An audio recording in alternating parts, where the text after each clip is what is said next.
Video penangkapan seorang pria yang diduga mencuri belasan slop rokok menjadi perhatian warganet.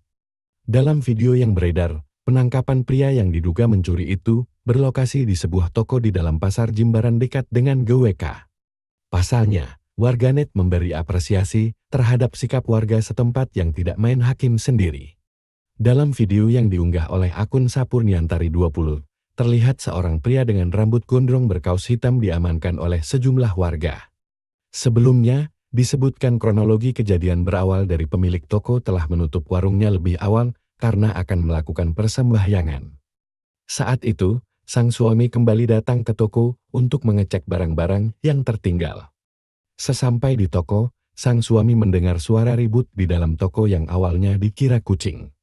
Setelah dicek, pemilik toko disebutkan kaget karena ada batako dan serpihan plafon di toko.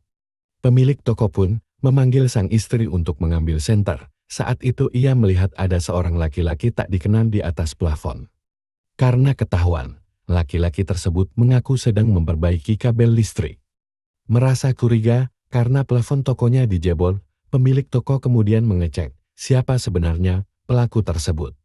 Saat melewati toilet umum, pemilik toko melihat rokok belasan slop berceceran di lantai toilet.